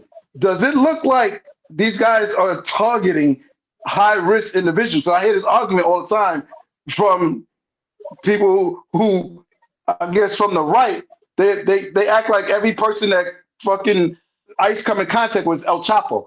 I see them grabbing kids and workers out of fucking Home Depot and that's hanging on the side of the road with masks on. Like I just said, you just don't seem to me would support just basic immigration enforcement. Now, I understand when you're saying high profile guys. We've all been there where the motherfucker was at the top of the food chain, right? Yes, you're gonna mask up. You're gonna. That's not what I'm seeing. I'm seeing everyday people who might have lapsed in their visa or there's.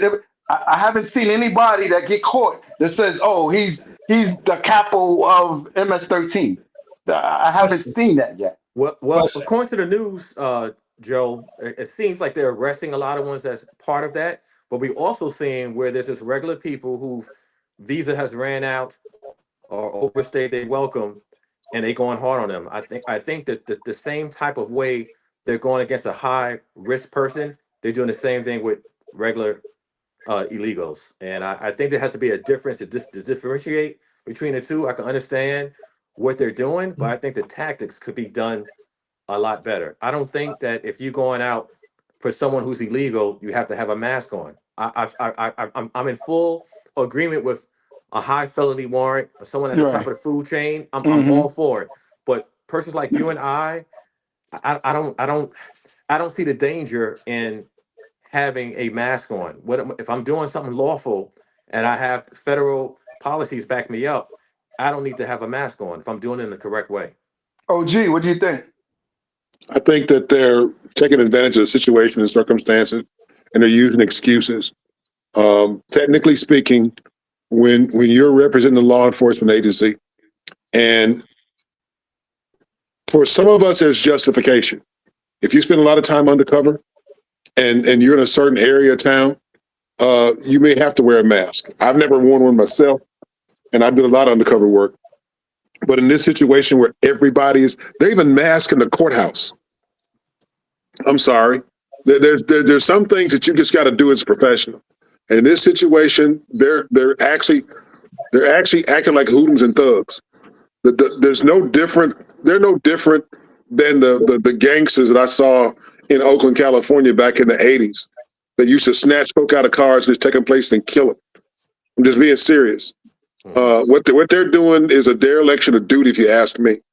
They're throwing smoke bombs and CS in people's cars who got they're just caught in the middle. And I don't care how you look at it, they're overstepping their bounds, and they're not really representing a law enforcement agency. Right now, they're just representing Trump and what he wants done, which is get all the illegals off the street. When you look at the numbers of citizens that are caught up in this mess, especially like the one where the woman got shot, it just makes no sense. It makes no sense. But they're getting away with it for now. It's not going to be a good outcome for them. I would not be surprised within the next 3 to 6 months if they're not pulled out of the cities. They're not banned from. They're banned from wearing those masks, and they'd be required to follow the rules and regulations just like the rest of us are. Because what they're doing right now is thuggery. It's not. They're not. They're just. I mean, if for local cops where you're self-insured, okay, there's certain things that you know you can't do. Right. And right now, they don't give a flip about who gets paid because of their dereliction of duties and their the miscarriage of justice they're doing. Here's the problem, though.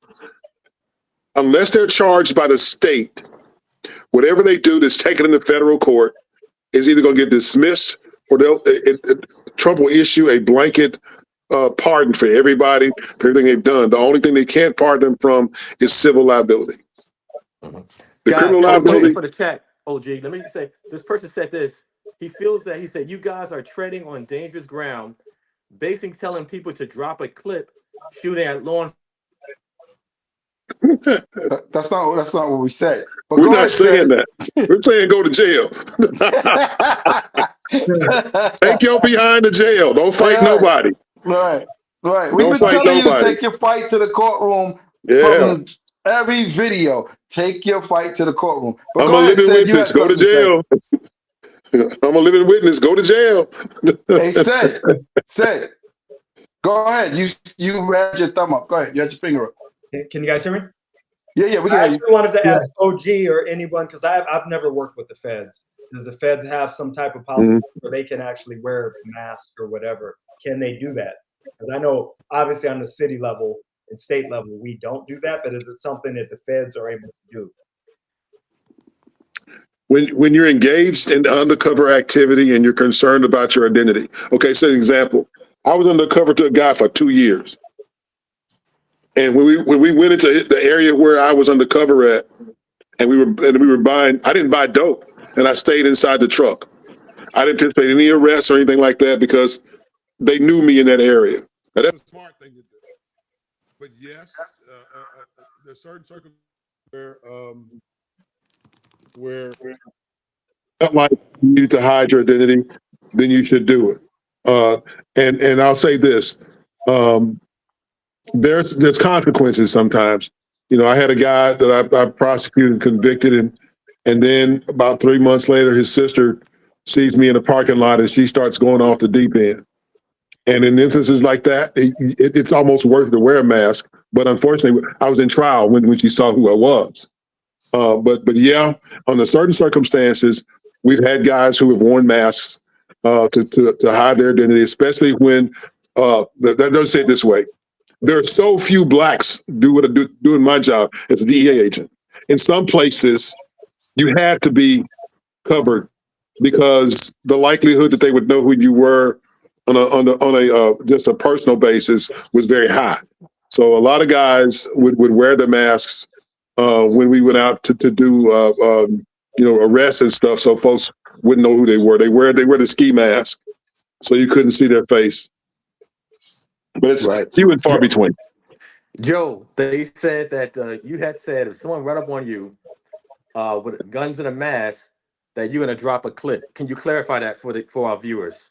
Oh no doubt. Me as a trained law enforcement profession, if somebody runs up to me, I'm going to take that as an act of, and I would never tell you not to defend yourself. I'm telling you how I would defend myself. If I can't identify you as law enforcement and you're running towards me, like I've seen jumping out, no marked vehicle, no lights, and you jump out with a mask on and you running towards me, I'm going to take that as my life is in danger and I'm going to respond using deadly force. Yeah, That's what I'm saying. right. I'm clarify that. And That's what I'm saying. I want to agree with you, Joe, and said you guys can correct if I'm wrong. We're trained to eliminate a threat. My reactors, the moment I see someone run up on me with a mask and weapons, my brain's to say, if you're not identifying yourself, I'm not asking questions. You have to identify yourself. You can't run up on anyone with a mask and a weapon in your hand, and I don't see a badge, I don't see anything. You put yourself in a very dangerous situation because we Yeah. as law enforcement officers, we as SWAT trained personnel, we're trained to eliminate the threat. I'm automatic on that. It's not a thought process. I'm automatic. I don't think about it. It's go time. So Right. if you run up on persons that have our background and our experience, it's going to be a Yeah. a serious situation.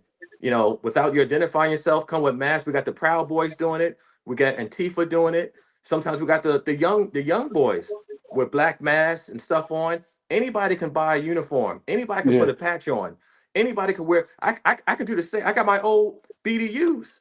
I can go right now to my old store in Clayton County and buy the same uniform that the feds got on. These immigrant agents, Fed agents.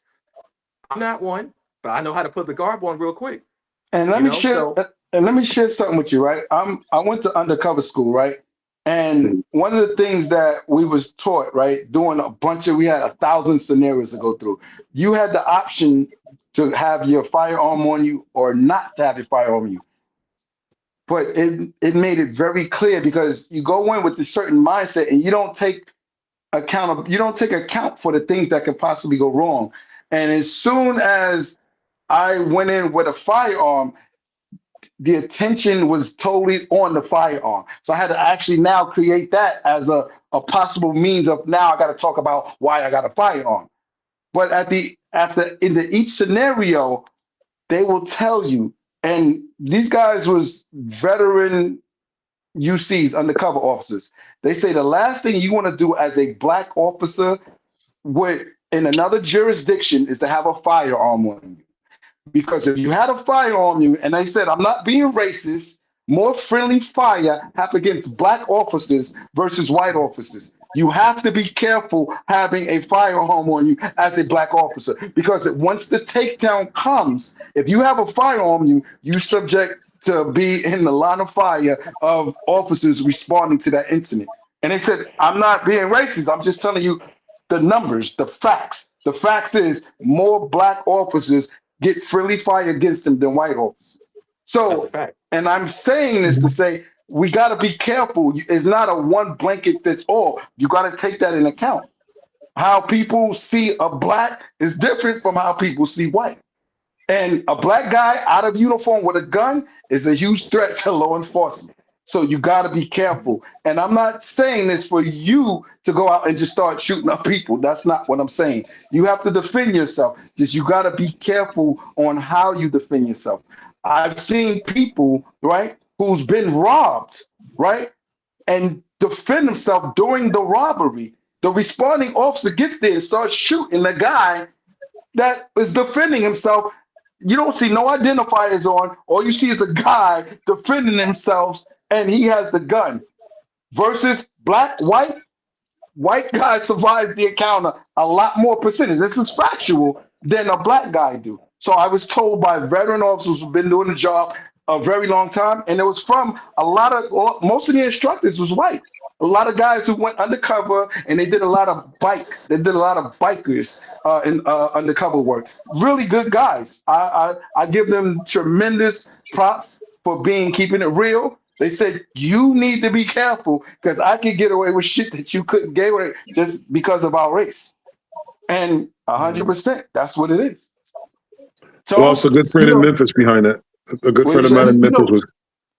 Go ahead. Our department, they had the policy. I was a detective where if you wanted to stop someone, you had to call unless it was imminent life danger, you had to call a marked unit and have the marked unit execute the traffic stop for you. They did not want you doing it because of these reasons.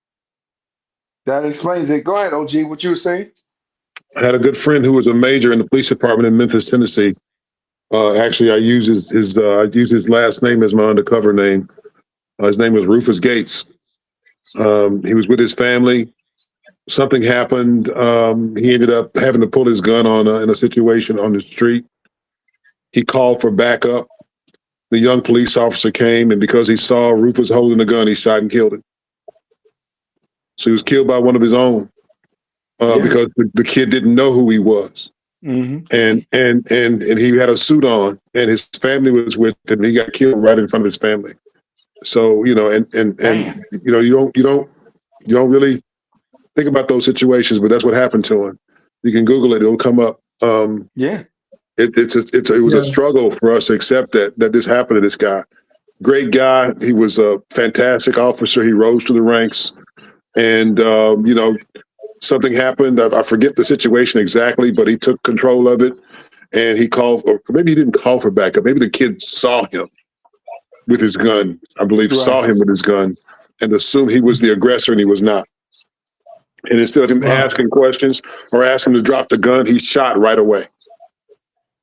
He didn't. That's a shame. That's messed up. That's totally messed up. Something like that happened here in New York. It was a while back, but it was a young cop, black cop, and he was off duty. I think he might have just got off duty. Anyway, he's off duty in plain clothes, and as he's going to his vehicle, he caught somebody breaking into the vehicle. He gets into a foot pursuit, calls it in, and he's running with the gun in hand. Police arrive, and they shoot and kill him. So there are more incidents. There are so many more incidents of that. 100%. Hey, Shane, said, I'm not against the mask, right? When we are specifically looking for a high-profile individual. Regular enforcement, immigration, we talking dragging people out of Walmart, home. Home Depot. I'm not with that. Like, that's enforcement work. That's a part of the job. If you scared to go into Walmart without a mask and pull one of the illegal immigrant workers, or the lawn care company, I've seen that. Construction sites, I've seen that. If you scared to do that, then I'm not with that. I'm definitely not with that. I think that's fair. I know out here they just ran up into some car wash and chased some guys and hemmed up people in the middle of the day when guys are just working. And Yeah. dude ended up being a citizen. So don't get me wrong, fellas, they out of control. But I'm just so. Yeah, but there is cases, if we were all a part of the same squad and we going after El Chapo, I would say we all need to mask up. Like, I get it. We're not just going out just doing basic immigration enforcement. We're talking about a high profile guy who will make our lives a lot hell and our family lives a lot hell if they can identify us. I totally get that, and I'm all for that. But what we're seeing is that El Chapo approach is broad across the spectrum. You're talking, like you said, a car wash, Home Depot, the lawn company, Walmart. Like, where's the line? Come on now. This doesn't even make a lot of sense. Shane, we got any more questions? No, not All at all. right. They say, with all this going on, how do we not become bitter when we see what's happening with these agents? That's what they expect. Mhm. They want to create a situation to call for martial law. They expect us to act to get upset and to object and to protest. That's what they want. And notice he's only doing this in Democratically run states. Okay. Hey, Shane, you got a problem with that? Hey, Shane, you got a problem with that?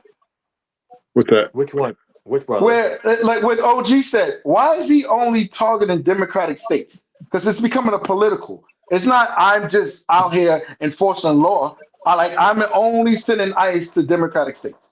Because in his view and the rhetoric that he talks, it's only on the blue states when it's Yeah, illegals everywhere. yeah. And what And about you, said? You got a problem with that? Yeah, I don't dig it, but the Democratic states are the ones that are making themselves sanctuaries for immigrants too, right? So we got to be fair.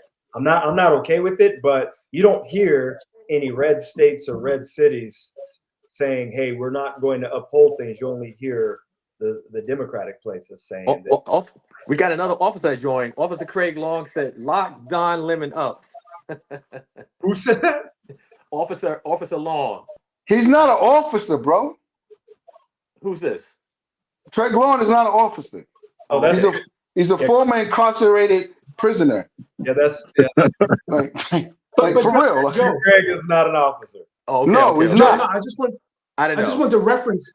I want to reference something to what said that, you know, you have a lot of red states with blue cities with higher crime than you have in blue states with blue cities, Well, and they're not being targeted.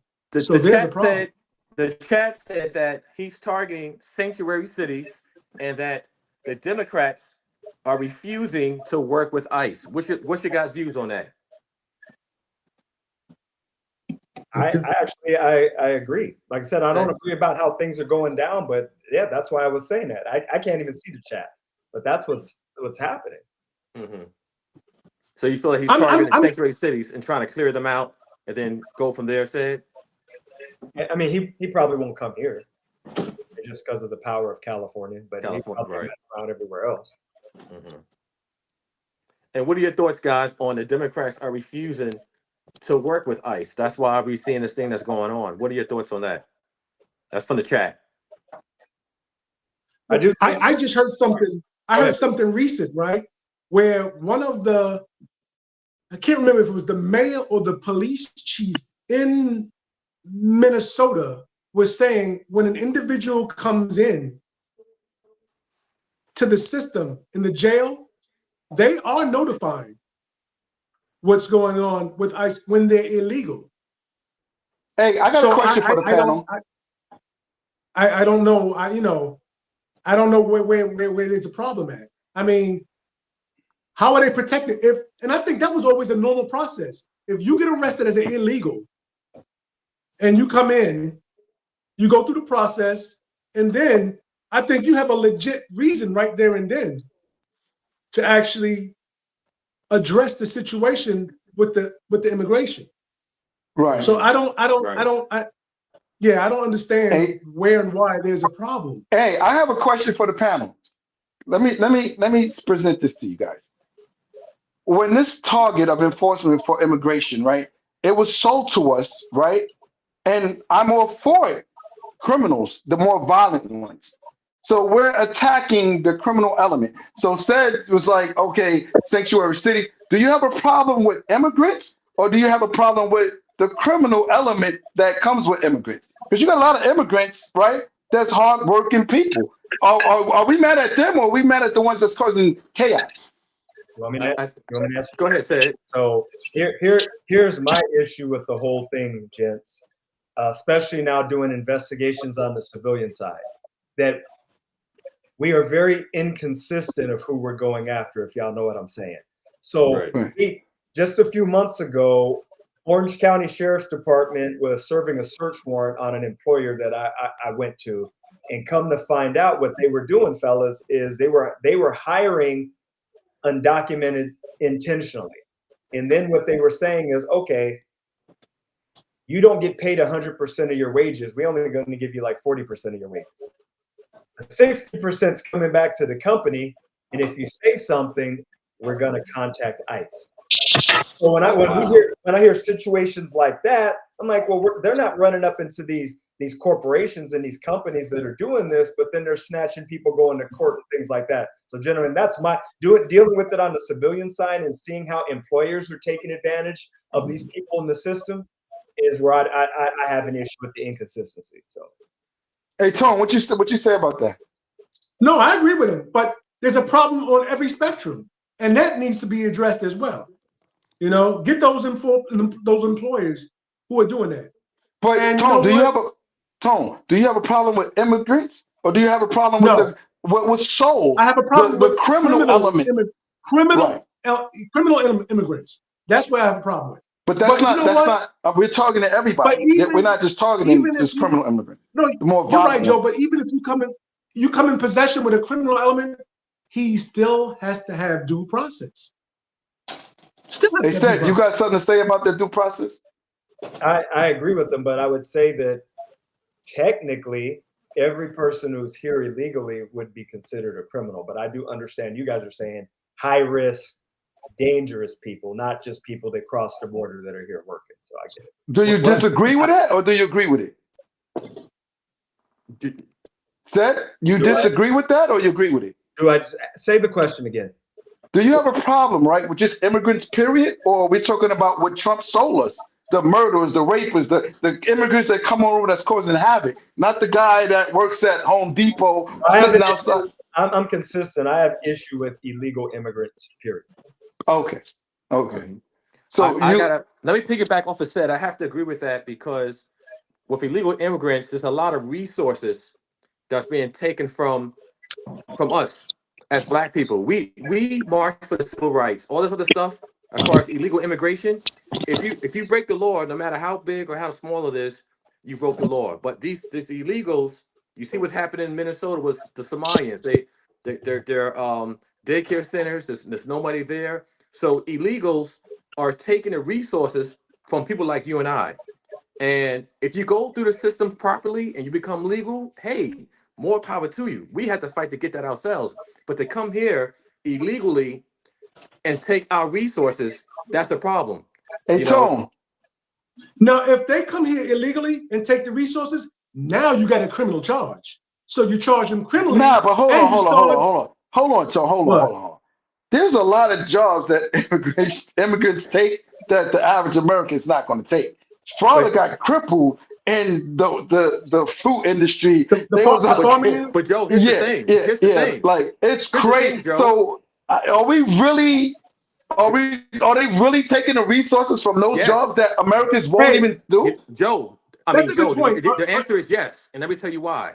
Because if Blacks had those jobs, the pay would be a lot higher. Because illegal immigration is here, that's why they're paying those very, very low wages. When you have people who are legal here, they're not going to stand for the law. You got to pay them for what they're worth. You follow? So those low wages that will be given to illegal immigrants, just like what said, they're going to do some under the table. They're going to give you half the price of what you're worth. But if you Okay. have to pay a legal person, the wages have to go up because, or else the plant's going to fail. So you have to Okay, pay what people are so worth. with that said, Shay, you're making a good point, right? With that said, all those companies that went under, right? Because the immigrants had to be, they were gone, right? Why not just raise the wage and let black folks And hire or all the white blacks. folks, right, and just have that? If that's the case, right? If that's the case, we're gonna target the company, right? That's paying the cheaper labor. Just make them all right. Okay, we're gonna take the immigrants away. Now you got to come up to standard with the salaries. If that's the case, come up to standard. Why are they folding? Why is construction companies folding? Why the farming system folding? Let Like me tell you why are they why. still folding? Because they want to stay rich. A lot of times when these just think about the regular companies. A lot of these CEOs get themselves $10 million bonus, $30 million bonus, and what do they pay the workers? Even people who are legal, half the money. A lot of times when a company goes under, what happened? The CEO gets that big bonus. He got a 30 million buyout or a 10 million buyout, and then the workers who's been there 20, 30, 40 years, what they get? Nothing. That's the same thing that happens all over. So the key is really, Joe, is across the board pay everybody what they worth. Just because they went under, it's something that the CEOs, the CFO chose to do. They could pay people what they deserve, but again, it trickles down from the top. If the COO or CFO has a clause in his contract, hey, if the company goes under, I get a 30 million buyout. What you gonna do? A lot of laws and things have to be changed. I feel, Joe. Y'all So what, agree or what, disagree with him? what if we make those illegals who are working with no criminal record, make them legal, and then have them get legal wages? Because I don't see any blacks or Latinos who are here Right, right, in line going to those jobs. right. What do we do? Or any Realistically, what do we whites, do? or any whites And going let's to go those right. jobs. No whites are going to those jobs. None. No And whites are working in jobs.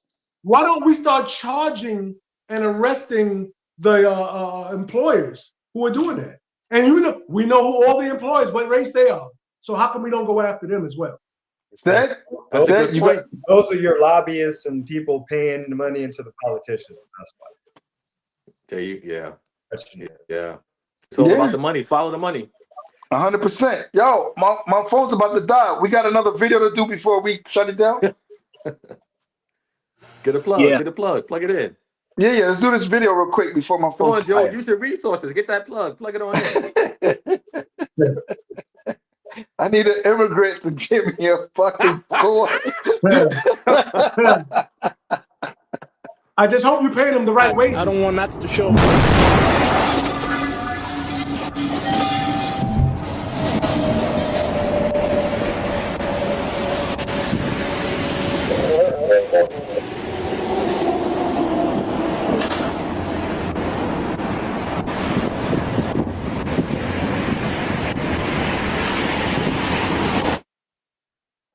Welcome back, my PBM family. Welcome back. Another episode of Old School Cops presented by PBM. We got the four-man squad. You got 2, 4, 6, almost 80 years of police experience here in the squad. We got from detective to SWAT commander, street enforcement, undercover guys. We got gang investigators. We got it all here. It's a very diverse group of individuals, very smart. Said's not from the community, with the exception of Said from the community and went back to the police community. But we still love the guy because he comes Says rich. on and, Says from California. He's a rich cop. He's rich. and he says, but look, this particular video you guys sent in, what I got to say about this video is it gives us the opportunity to shed some light on the dangers of the job, right? This officer pulled the guy over for speeding, a traffic infraction. He then proceeded to actually tell the guy, I'm not even going to give you a warning. I'm just going to tell you, slow down, be careful. And then all of a sudden he got wiped out. So just giving a mere courtesy, using his discretion to say, please slow down and be careful. He got wiped out. The dangers of the job is what you guys don't see on a day-to-day.